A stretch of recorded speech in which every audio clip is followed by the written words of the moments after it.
So today is a landmark of a day because, as you can see, I'm putting the deck on. The boat's that much closer to being done. Let's go get that hatch and see where I want to put it. Boom. Get these out of my way. This is my cross member. This cross member is that it's here. Yep. So it's got to go like this. Looks about as even and centered as I'm going to get it.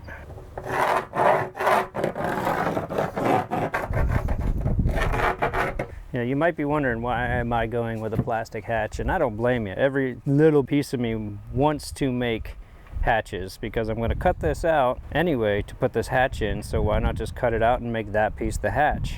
That's a lot of work. Even if I do that, I have to buy hinges and I have to buy some sort of latch mechanism to put on there, which is going to be like 30 bucks for the latch, 15, 20, 30 bucks for the hinges, and a lot of time. So it's easier just to cut the hole, get one of these things. This was like 60 bucks and drop it in. And it's already got a nice little cam latch. It's got a watertight seal. And I can always change this later if I want to build a custom hatch. But I want to get this boat in the water and use it. So this is what it gets.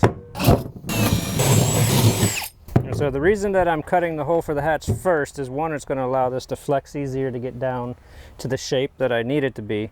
Two is it's going to allow me that after I glue it in, I can get my hand up into the anchor compartment and feather out the glue after we smash it down, so I don't end up with this big smooshed out glue mess.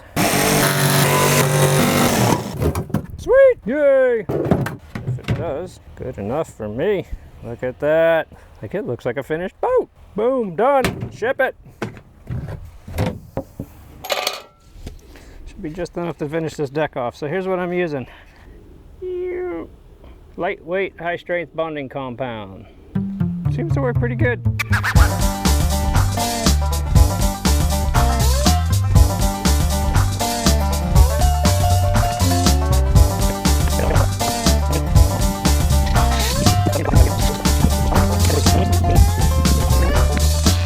Several song-filled hours later.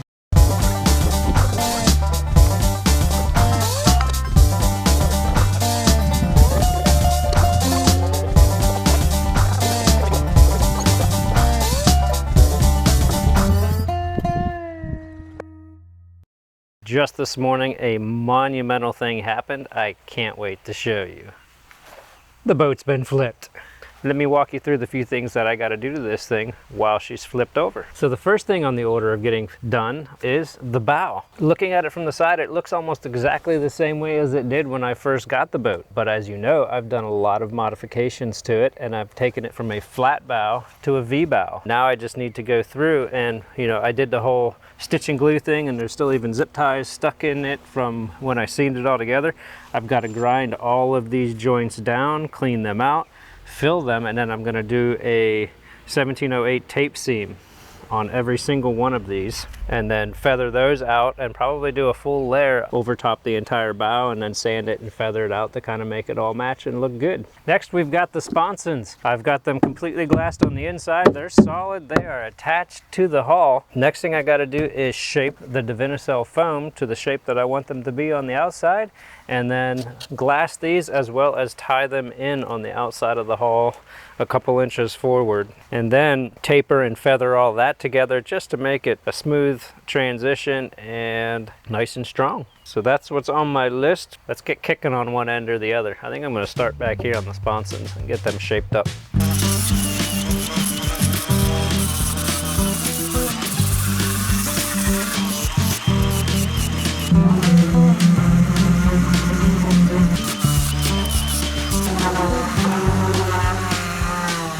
So I need to run to the store, get some stronger sandpaper so that it starts eating this off a little bit quicker. I'm out of my thick rough stuff, so I'm going to go do that. Soon after.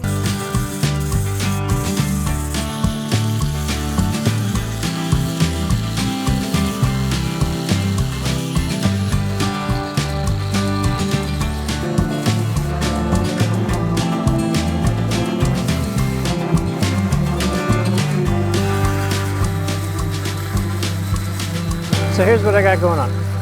I have gone ahead and I cut all the 1708 tape strips to put on the outside, and I just can't get myself to do it. There's going to be a huge difference between here and here. You're going to see all these seams. This is going to look like garbage, and it's going to be a lot of work to fair that out. A lot of fairing compound, ton of extra work. I just don't know that it's going to be worth it doing it this way.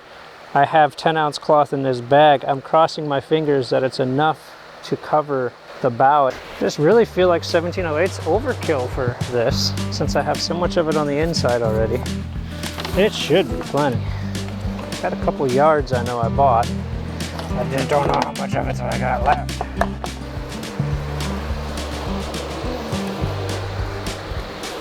So I'm gonna have to cut it in half, it looks like.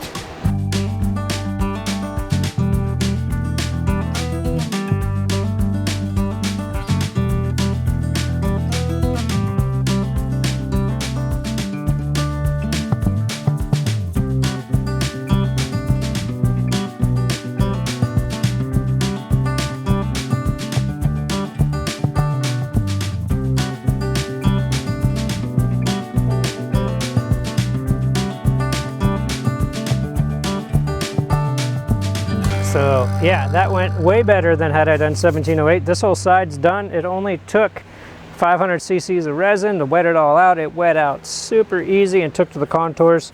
I'm very happy that I went this route over the 1708. I'm going to sand this and fair this when I'm done, and then that's all that I'm doing on the outside. It's going to just make things come out a lot better in the end. I'm going to let this kind of tack off before I start working on the other side, because if the other side sticks to this and I pull funny, it's going to cause everything to get messed up, and it's already starting to kick. So I'm going to give this a little bit of extra time to kick off, and then I'll go to the other side and get it done. This went great. Let me clean some of my tools up and get ready to do the other side. Hey, I got a question for you. Have you hit the subscribe button or the like button yet? If not, do that for me. That'd be sweet. Also, drop me a comment. If you like these boat building videos, let me know. If you're ready for me to get on with it and start making fishing videos again, let me know. If you want to see kitten videos, find another channel.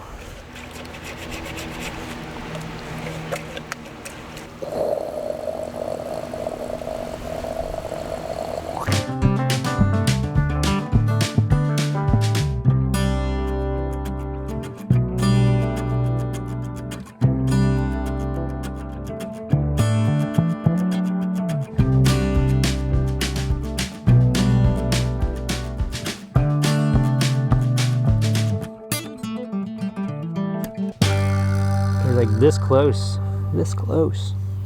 Man, this project's taken at least 4 times longer than I thought it would, but that's my fault. I keep adding things to it. So, lesson learned. I know how long things take to get done, but I always forget that I like to add things. Yay for me. I have the foam cut and glued to its rough shape to follow the contour of the hull over here. I basically want to carry this chine line down the side just so that these look like they have always been a part of the boat and not something that I added. They're glued on, as you can see. I've gone ahead and filled in most of the gaps. Next step is to sand these to the proper depth so that the line carries on all the way to the back. And once I get them sanded, I'll go back over with a little bit more thickened resin to fill in the holes and any other little pockets that I discover while I'm sanding. And then after that, it's time to glass. I think I'm done sanding and grinding, at least with that layer. I'm going to mix up a little bit of the thickened resin. I gotta fill that screw hole, a couple of screw holes here, little dimples, stuff like that, before I start to glass. Actually, you know what? Before I do the thickened resin, I'm going to cut my glass, because if I put thickened resin on here, then I can't lay the glass on here because it'll stick. So we'll cut our glass. Then we'll do a quick feather coat with thickened resin, and then after that I can just go straight into glassing and do like a wet on wet bond. Hey, this is good coffee. Yes, it's like 90 degrees out and I'm still drinking hot coffee because I'm weird.